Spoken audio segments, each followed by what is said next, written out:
Күлпаш. Күлпаштың көңілсіздікке түсіп жүрген күндерінің бірі еді. Үстінде өрім-өрім болған соң, әр жерінен бір түйіп қойған ескі көйлек, оның сыртында тозығы жетіп тулаққа айналған қысқа ескі тон, басында селдіреген көне Бөкебайдың жұрнағы. Бет-аузы көнектей ісік, тоңып бүрісіп, үйдің бұрышындағы пешке арқасын сүйеп, мұңайып, терең ойға шомған адамша Күлпаш отыр. Жыртық күпіге оранып, бүк түсіп, баласы Қали жатыр. Үй суық. Жамаулы терезенің жыртығынан кірген ызғырық шегеден шыққандай, үйдің ішін жылытуға пешке жағатын отын жоқ, отын табылар жер де жоқ. Қара судан басқа дәм татпағанына бүгін 3-ші күн. 6 айғы қыс тартқаны аштықтың зардабы, бар сенетіні байы мақтым, ел қыдырып тілек тілеп, ерте кетіп кеш келеді, бірақ оның табары да жоқ. Әйтсе де мақтым кеткенде сол бірдеме әкелетіндей көріп, өзін өз алдаусыратумен ұзақ күнді кеш қылады. Бұл Күлпаштың бүгінгі әдеті емес, көптен бергі әдеті. Жағын суалдырып, жүзін сарғайтып, адам қарағысыз қылып барып, ақырында ісікке айналдырған осы әдет, осы шыдамдылық. Күлпаш осы кезге шейін өзінен бетер баласын аяумен келді. Ауыл-аймақ көрші қолаңдарынан сұрастырып алған сорпа-суын баласына беретін болды. Өзі де болмай кетті. Бұл ауылда отырғандардың бірсыпырасы-ақ өлмелі кедей, бәрі де шықпа жаным шықпа деп отырған секілді. Бұрынғыдай ауысып, тамақ беру абысын ажын арасынан кеміп кетті. Шағын тамақтың үстіне біреу келсе, кірпік шешендей жиырылатынды шығарды. Мұны әсіресе Күлпаш сезеді. Бұрынды соң аш болсын, тоқ болсын, тамақ үшін біреуге телміруді ар көретін Күлпашқа бұл оңай болсын ба, көрші үйлерге қатынауды сиретіп еді. Міне бүгін ақты қазық таба алмағандарына 3-ші күн. Іші қабысып, жүрегі қарайып, көзі бұлдырап, өлім күткендей ыпыны кетіп отыр. Әлі есі дерті баласында. Ойлап отырып қабағын шытып, кейістік тартқан кісі тәрізді баласына қарап, «Құдай-ай, не қылмысымыздан бұл күйге түстік екен?» деді. Жылап жіберді. Бүртік ыстық жас үстіндегі жарғақ тонның омырауынан сырғанай бастады. Аштықтан басқа Күлпаштың мазасын алатын тағы бір ой бар еді. Ол ойды Күлпашты қинағанына бүгін 2-ші күн. Қыстың бас шағында жұртпен қатар соятын малы болмай, жалғыз атты ұралып, мақтым жаяу тілек тілеуге айналған соң, Күлпаштың бірге туған сіңілісі Раушан келіп Күлпашты азғырған. «Осы жаманмен біраз күн өмір өткіздің ғой. Ендігі қалған өміріңді қорлыққа салма. Жыл болса ауыр, осы бастан азбас, тозбас қабыңды ойла» деген. Күлпаштың көңілін аудару үшін Раушанның ұсынатын адамы Жұмағазы. 40-50 қарасы бар бір ауылдың байы, бұрынғы қатынынан бала қалған жоқ. Жасы биыл тап 40-та. Оған тисең, өзің би, өзің хан боласың дейді Раушан. Қыстың бас кезінде ептеп күнделік тамақ тауып, ашыға қоймағандықтан байыңды тастап байға ти дегенде Күлпаштың жүрегі тас төбесіне шығып кетті. «Қарағым Раушан жанау, аузың барып нағып айтып отырсың» деп еді. Арада 2-3 ай өткен соң аштық шеңгелін қаттырақ салды. Тұрмыс түрі қиындыққа айналған соң, әсіресе баласының тамақ сұрап жылағанына жаны төзбеген соң кейбір кейістік тартқан уақыттарда Күлпаштың ойына Раушанның сөзі түсетін болды. Бірақ ол сөздің өзіне пайдалы, я зиянды екенін бұл уақытқа шейін айырып білген емес. Әйткенмен соны ойлайды, не ойлайтынын өзі де білмейді. Әрі-сәрі болып жүргенде сіңілісі Раушан тағы келді. Күлпашты көріп аяды, жылады. «Енді өлесің ғой жазған, Мен биыл не айтып едім, деді. Күлпәш үндемей ойға шомды. Жүрегінде таласып тұрған екі ойы бар. Жұмағазға тисем тамағым тоқ, көйлегім көк болар еді. Қалижанды да ашықтырмауға болар еді, деп ойлайды. Жастан қосылған қосағым еді. Оны жылатып тастағанда не оңам деп те ойлады. Екі ойдың бірі жеңіп шыға алмай, өзі қатып отырған Күлпәштің басын одан жаман қатырды. Күлпәштің қажығанын, нақ бұрынғыдай қарысып кетпейтіндігін сезіп, Раушан сөзді кесіп айта бастады. Мына күйіңмен ұзаққа бармай өлесің. Сені өлімнен құтқаратын бізде де әл жоқ. Өзіміз де сол Жұмағаздан күн көріп отырмыз. Енді сөзді қойып, соған ти, деді. Күлпәш күрсінді. Қалижанды қайтем, деді. Ойбай, апа, баланың басы құрсын. Әуелі өз қамыңды же, артынан алдыра жатарсың, деді. Байын ауызға алмай, баласын ғана атағаны Күлпәштің әбден әлсіреп, ескі қайрат, шыдамдылықтан айырылғандығын білдірді.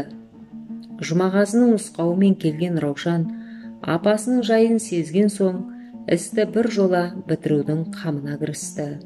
Күлпәшті қызықтыра сөйледі. Не бар, тамақ соның үйінде. Бұзылмаған қазы, бүрулі ет, шұжықтың саны жоқ. Әлі күнге дастарханнан нан үзілген емес. Сені алып беремін деп, біздің үйдегі күйеуің сөз қылғанда, одан артық қатынды іздесем де таба алмаймын ғой деп, қутың етеді. Бұзылмаған қазы, бүрулі етті естігенде Күлпәштің аузына су ағып, ынтығуға айналды. Бүрліктірілген аштық, тамақты есткен соң Күлпәштің еркін алып, жеңгендей, жүрегі дірілдеп, көзі қарауытып, тием деген сөз еріксіз аузынан атылып шыға жаздап отырып, әй қарағым-ай, деп өксіп жылап жіберді. Қарағым-ай, өздерің білші, мен естен танған кісі ғой, деді. Жамаулы күпіге оранып бүрісіп жатқан Қали жыбырлап, әже, деді. Ау қарағым, деді Күлпәш. Әкем келді ме? Қарағым-ау, әкеңнің қарасы батсын. Таң мен кеткен мақтым әлі қайтқан жоқ. Күн батуға барып қалды. Боранды ызғырық азырақ серпіліп ашылып, бұлттың жиегіне шыққан күн мақтымның жамаул терезесінің көзінен көрініп, босаға жаққа нұрлы сәулесін шаша бастады. Күлпәш пештің қасында, жанында бүрісіп Қали жатыр. Ойға шомып біраз отырып, ух, деп күрсінді. Бұл күрсіну күн батардың алдында қатындардың от жағы тамақ асатынын еске түсіргендіктен шығып отырған емес. Бұл жүректі қаптап, топтанып, іші бауырын елжіретіп, тұла бойын удай жайлаған қалың қасіреттің, ауыр дерттің ұшқыны еді. Бұл дертті Күлпәштің кірсіз таза жүрегіне салып отырған сіңлісі Раушан. Раушанға қосымша болып ызғарын төгіп бүрліктірген аштық, өткен өмірінде ойына келмеген істі Күлпәш істегелі отыр. Байынан айырылып, екінші адамға, өткен өмірінде ойына кірмеген адамға тиюге уәде берді. Ертең мәңгі кетпек. Бірақ қалай кетпек? Қалай айырылмақ? Оны Күлпәштің өзі де білмейді. Раушан кеткелі ойлағаны жалғыз мақтым. Мақтымның өзі айттырып күйеу болған шағы көзіне елестейді. Жазғы кез, мақтым ұрын келген, түксиген қабақ, қушық мұрын, еңкек денелі қара сұр жігіт. Жұртқа қалай көрінетінін өзі білсін, әйтеуір Күлпәшқа ұнау анық. Күлпәш бір көргеннен-ақ тәуір көріп кеткен. Содан бері екеуінің арасы әлі тәуір. Біріне бірі наз қылып сөйлескенде, екеуімізді қара жер айырар деп серттесетін. Мақтым үйде азғана жоқ болса, қайда кетті деп келгенше ынтық болатын Күлпәш осы. Сөйткен мақтымын бүгін тастамақ. Әй рақымсыз аштық-ай, кімдерді жылатпады, кімдер жыламады. Күлпәш өксіп жылап жіберді. Бүрісіп жатқан Қали қозғалып, әже, деді. Немене қарағым, Әкем келді ме? Далада тықыр білініп, сықырлап есік ашылды. Қыржиып тырысқан қысқа тон, қаудырап қатқан жаман тымақ, аяғында қонышынан басылған жаман етік, мойнында дорбасы бар, жағы суалып, көзі адырайып, адам бейнесі кеткен біреу есіктен кірді. Бұл Мақтым еді. Күлпаш жалт етіп қарады да мұңайып кетті.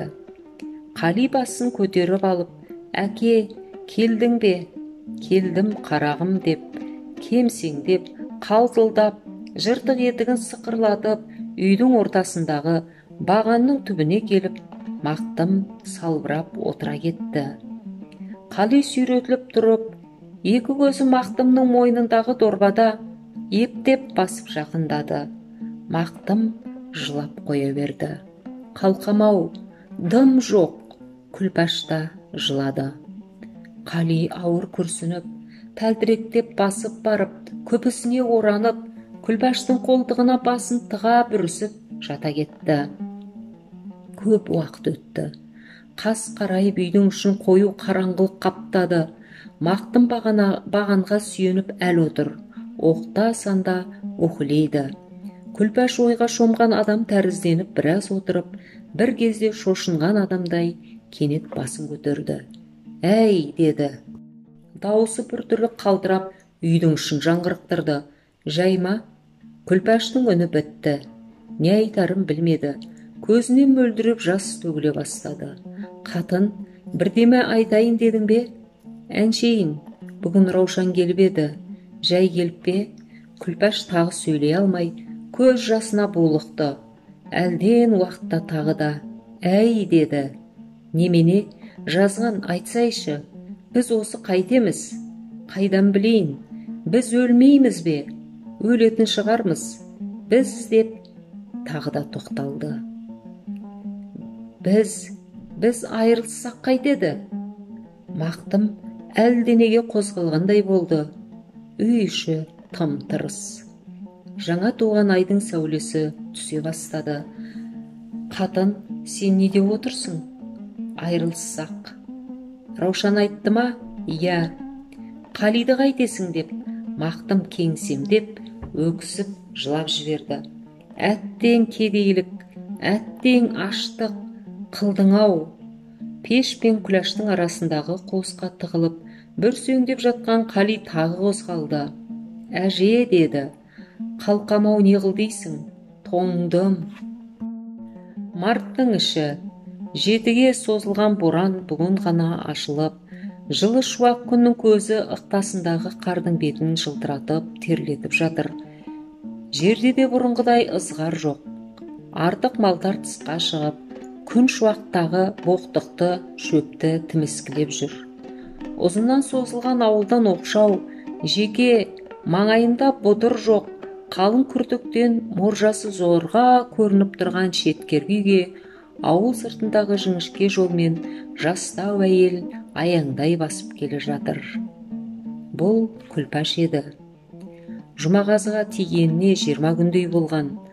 Аштықтың қанды тырнағы Күлпашты бұдан да көндірген. Бірақ аштықтан құтылған екем деп қабағы ашылған Күлпаш жоқ. Жұмағазының үйіндегі 20 күн 20 жылдан ауыр болды. Әсіресе Қалиды сағынады. Жұмағазының үйіне барған күннің ертеңіне түнде Қали түсіне кірді.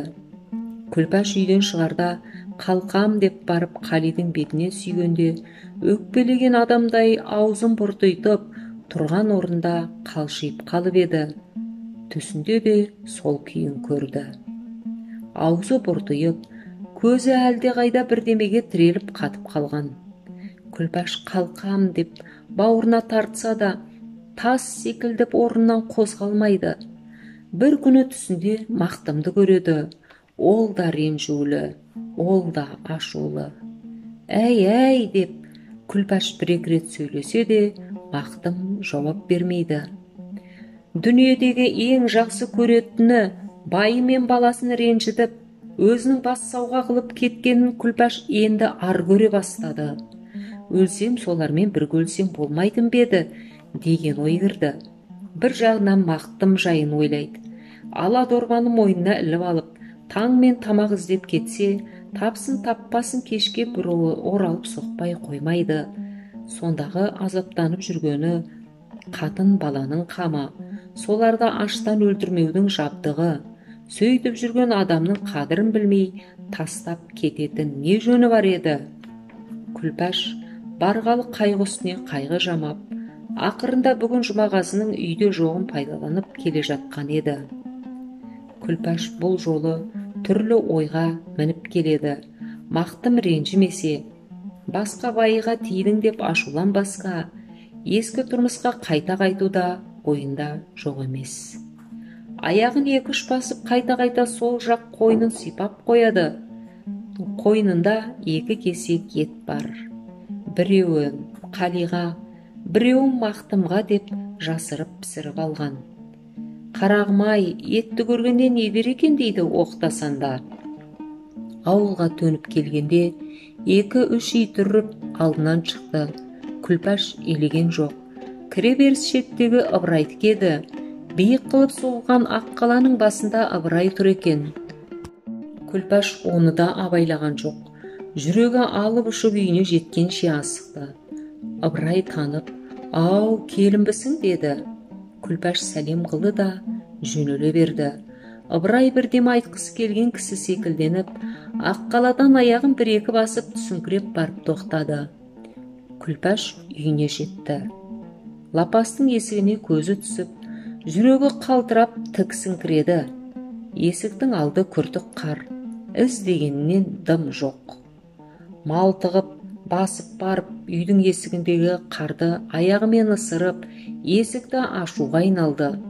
Жүрегі лүпілдеп соғып, көзі қарауытып, бір түрлі қорқыныш пайда болғандай тәрізденді. Бірақ неден сезіктеніп қорыққанын өзі де біле алмады. Білетін жайы да жоқ еді. Жан дәрмен қайраттанып зорға дегенде салдама есікті қозғап, сықырлатып ашты.